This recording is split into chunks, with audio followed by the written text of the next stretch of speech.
The largest financial fraud case in American history has reached its conclusion, as former cryptocurrency mogul Sam Bankman-Fried has been sentenced to 25 years in prison and fined $11 billion.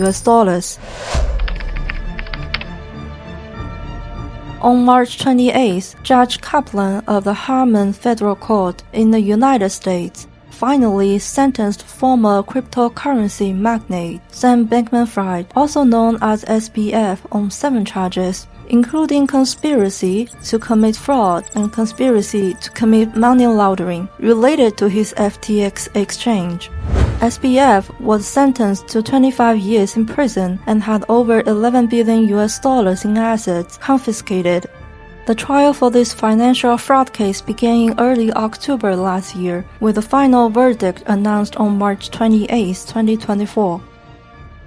Last year, he was convicted of 7 charges, including fraud and money laundering, which could have led to a sentence of up to 110 years in prison. However, on March 28, although prosecutors sought a sentence of up to 50 years, the judge ultimately ruled he should serve just 25 years.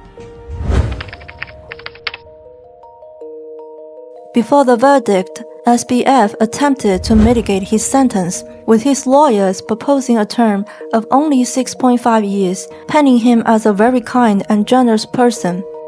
Additionally, Bankman-Fried denied any intentional fraud and claimed that he and his cryptocurrency empire were victims of the downturn in the market in 2022, expressing regret for his actions at each stage. SBF replaced his legal team ahead of sentencing. Mark Mukasey, the newly recruited attorney, will instead be his representative. Mukasey also defended Alex Mashinsky, the creator of the insolvent cryptocurrency lender Celsius, who was charged by the Department of Justice with a number of offenses, including conspiracy to manipulate the price of the company's token. Judge Kaplan rejected SBF's nearly 20-minute statement, believing that he had not truly shown remorse but merely regretted the outcome. Kaplan emphasized that, despite SBF's conviction and impending imprisonment, he had never expressed remorse for his serious crimes. He knew it was wrong, but he could pose a risk to society in the future, a risk the court had to take seriously. Since being imprisoned at the Metropolitan Detention Center in Brooklyn last summer, multiple reports have surfaced regarding SBF's activities behind bars. Among these accounts is his provision of trading and investment guidance to prison guards, advocating for investment in the cryptocurrency Solana.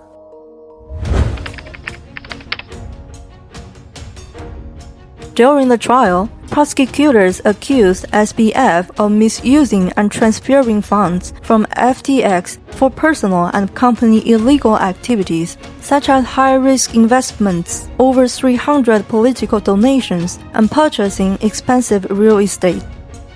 Furthermore, when faced with market and client pressures, SBF used improper means to repay debts, ultimately leading to the bankruptcy and closure of FTX exchange and losses of around $10 billion for clients.